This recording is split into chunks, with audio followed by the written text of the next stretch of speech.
We spent a lot of time building various profiles throughout this course, and we've worked really hard to make them flexible and parametric and adjustable so that we could reuse those assets in as many different projects and families as we like. So in this movie, I'd like to take those two profiles that we've been focusing on, the ovolo and the chyma, and use them to create a compound molding that goes around our door here. And because of the way we've set everything up with the variable parameters, they're going to offer us that flexibility that we need to use them in each various context. So I'm in a file here called Molding Sweeps.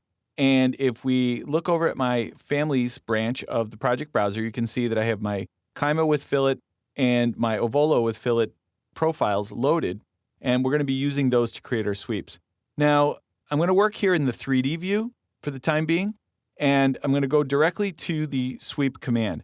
I don't need to set a work plane this time because we're actually going to take advantage of a feature called Pick Path. So if you click on Pick Path, that actually allows you to click on the edges of 3D shapes. Now, the first edge that you pick should be the one where you want the profile to go. So think in terms of a good edge that's perpendicular to a view that you have to work in. In other words, if I pick this vertical edge right here, notice that green box that appears? It also shows up nicely over here in the floor plan. That's going to make it really easy for me to work with the profile later because it's very conveniently located with respect to that view. I'm going to stop right here. I'm only going to do a one-segment path right now. It's a pretty good idea to make sure you got everything the way you want it before you continue. So we're going to do this one in stages. So I'm going to finish that. Next, I'm going to go to Select Profile, open my list, and I'll start with my chyma with fillet profile and select that. Now, if I look over here in the floor plan view, you can obviously see that we might want to reorient it. We might want to resize it. So this is the next thing that I want to do. I want to kind of get that all straight first before I continue making it go all the way around the doorway. So let me do a 180-degree angle, and let me flip it. And that gets it close. That's pretty much what we want. But as you can see here, it penetrates into the wall. So we're going to have a couple ways we can deal with that issue. Let me finish this first and see what we've got. So you can see I have the single segment profile here. And again, it's a little bit large. So let's deal with some of the sizes next. So to do that, I'm going to come over here and expand the profile on Project Browser, right-click, and go to its type properties. Now, all of these can be set with parameters. So you absolutely could go in and create nested parameters for all of these. The only one I'm going to create a nested parameter for is the scale factor. So I'm going to click that little Associate Family Parameter button, add a parameter, call it scale factor, keep it under dimensions, and click OK. That'll gray that out. So now I'll be able to drive the scale factor from the parent family. Next, I'm going to fiddle with these settings to get it to the size and proportion that I want. This is largely trial and error. There's no right or wrong settings here. For this example, I'm going to leave the X and Y multipliers the way they are. I like that 8:6 proportion, but I'm going to increase the fillet and the depth multipliers a little bit and click OK. Now, it's awfully large. So the next thing I want to do is go to Family Types, and since I created that new scale factor parameter, which is right here, it defaulted to 1. It's still a pretty large molding. So I'm going to reduce the entire molding by changing the scale factor to 0.25. And let's apply that and see what we get. So that looks a little bit more reasonable for the size of the doorway. So let me OK out of there. And now we have the issue of where this profile is located with respect to the overall door.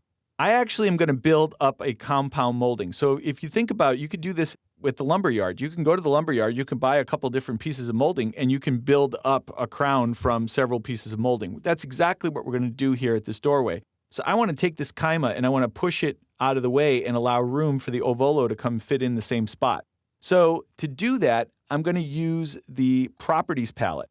So I'm going to select the molding, scroll down over here, and use the horizontal and vertical offset parameters. So for the vertical offset in this case, it turns out that I've done the trial and error, and a negative 0.35 will do the trick here if I apply it. And that kind of pushes it away from the opening and allows room for the other one.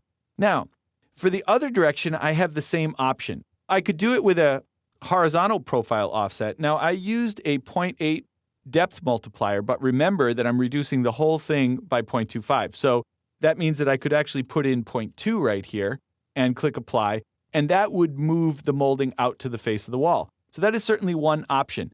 You can create parameters for both of these by associating family parameters. So you could certainly feel free to do that. The other alternative is to actually edit the family and zoom in a little bit here and select this reference plane and make that define the origin. Which one is correct? There really isn't a correct. It's really a matter of personal preference. So if I do that, I can leave the offset set to 0, and when I reload it in, it will automatically push itself out to the face. So the real question is, in all the contexts that you plan to reuse this molding, what would be the more common insertion point? So can you establish the origin at the most common insertion point and then use the offsets for the ones that vary? So I'm going to leave that to you to decide which one you want to do. I'm going to close this. I'm not going to save it.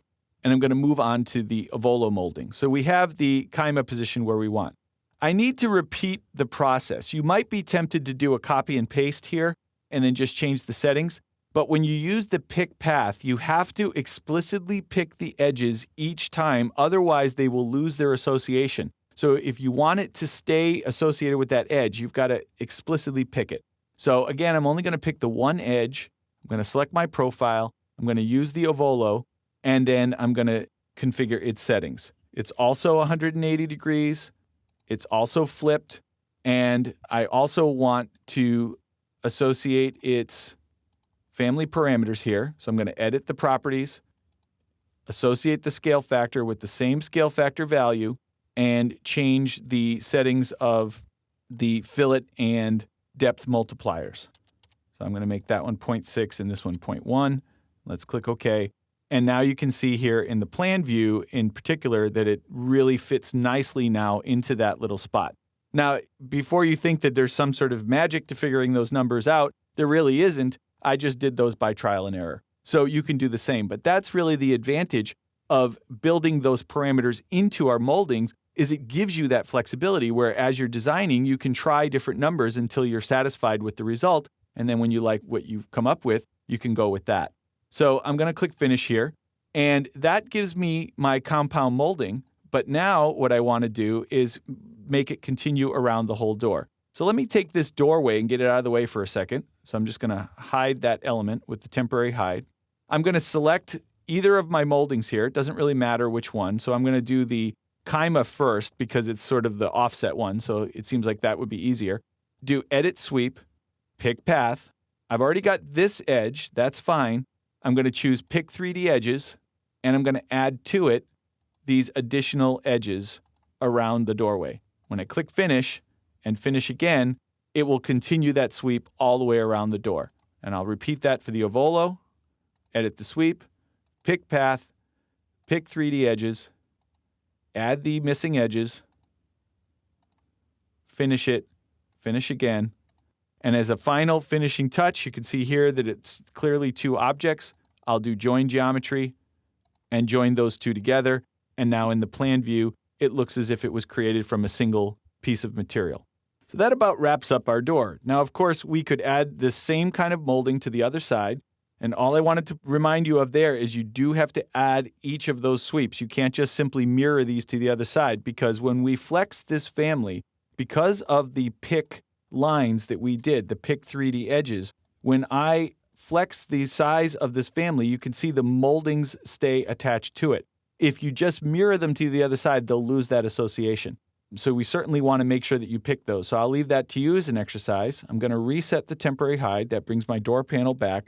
And then, of course, if you want to, for finishing touches, you can select them and add materials, add the moldings on the other side, as I said, and finish out this door. And then the final step, of course, would be to load it into a project and really test it out. But that completes your custom created door, leveraging not only our 3-center arch profile for the shape of the door, but our molding profiles to create the moldings that move around it.